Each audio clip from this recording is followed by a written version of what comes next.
네, 안녕하세요. 뉴히어링 보청기 문석형 원장입니다. 난청이 있는데 시간이 지나면서 밤에 잘 보이지 않거나 주변 시야가 점점 좁아지는 증상까지 나타난다면 단순히 귀와 눈에 각각 다른 문제가 생긴 것이 아닐까요?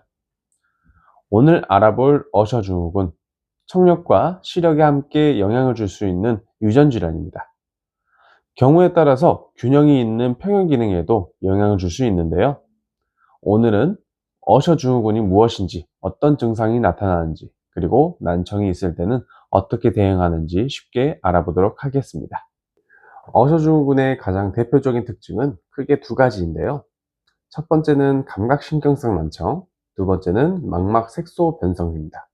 즉, RP라고 불리는 진행성 망막 질환인데요. 우리 귀의 달팽이관 안에는 소리를 감지하는 유모세포가 있습니다. 어셔 증후군에서는 유전자 변화로 인해 이러한 청각 관련 세포의 발달이나 기능에 문제가 생겨 난청이 나타날 수 있는데요. 그리고 눈에는 빛을 감지하는 망막 세포가 점차 퇴행하면서 시력에 변화가 나타납니다. 처음부터 모든 시력이 갑자기 없어지는 것은 아닙니다. 망막 색소 변성이 진행되면 먼저 어두운 곳에서 잘 보이지 않는 야맹증이 나타날 수 있고, 이후 주변의 시야가 점점 좁아지면서 마치 좁은 통로를 통해 보는 것 같은 터널 시야가 나타날 수 있습니다. 어셔 증후군은 임상적으로 크게 1형, 2형, 3형으로 구분되어 있습니다. 먼저 1형입니다.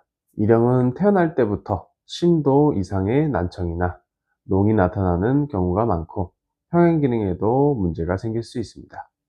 그래서 아이가 혼자 앉거나 걷는 시기가 늦어지는 모습으로 발견되기도 합니다.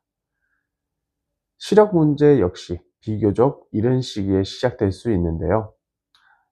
다음으로 E형입니다. E형은 태어날 때부터 중도에서 고도 정도의 난청이 나타나는 경우가 많지만 평형 기능은 일반적으로 정상입니다. 난청 정도에 따라 보청기의 도움을 받을 수 있으며 시간이 지나면서 야간 시력이나 주변 시야에 문제가 나타날 수 있습니다. 마지막으로 3형은 조금 다릅니다. 태어날 때는 청력이 정상일 수도 있지만 성장하면서 난청이 점차 진행될 수 있습니다. 시력이 저하 역시 진행될 수 있고 일부에서는 나이가 들면서 평행 기능의 문제가 동반되기도 합니다. 중요한 점은 같은 어셔증후군이라고 해도 유형과 유전자 변이에 따라 증상이 나타나는 시기와 정도의 차이가 있을 수도 있습니다. 그렇다면 어떤 경우 어셔증후군을 의심해 볼 수 있을까요? 선천성 또는 어린 시절부터 난청이 있으면서 밤이나 어두운 곳에서 유난히 움직이기 어렵거나 밝은 곳에서 어두운 곳으로 이동했을 때 적응하는 데 시간이 오래 걸리거나 주변에 물건과 자주 부딪히고 옆에서 다가오는 사람이나 물체를 잘 알아차리지 못하는 증상이 함께 나타난다면 눈의 상태에도 확인해 볼 필요가 있습니다. 특히 어린아이의 경우 스스로 주변 시야가 좁아졌다고 설명하기 어렵기 때문에 부모나 주변 사람의 관찰이 중요합니다. 어셔 증후군은 한 가지 검사만으로 모든 것을 판단하는 것이 아니라 청력, 시력, 평형 기능과 유전적 원인을 종합적으로 확인하게 됩니다.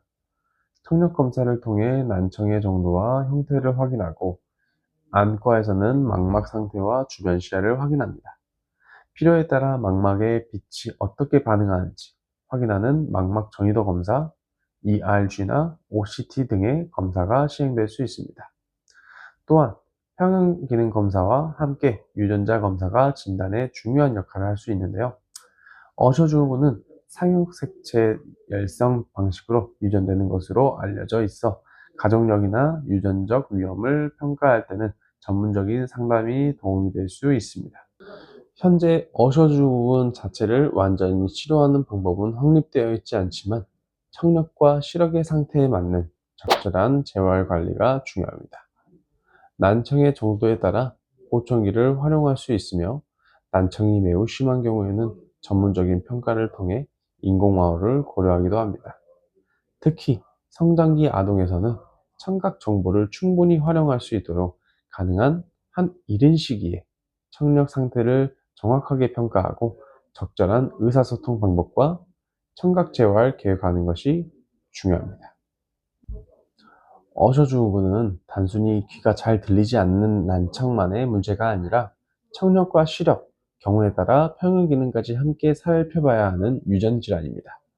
특히 난청과 함께 야맹증이나 주변 시야 감소 같은 변화가 나타난다면 이를 단순한 시력 저하로 남기지 말고 이비인후과와 안과에서 정확한 평가를 받아보시는 것이 중요합니다.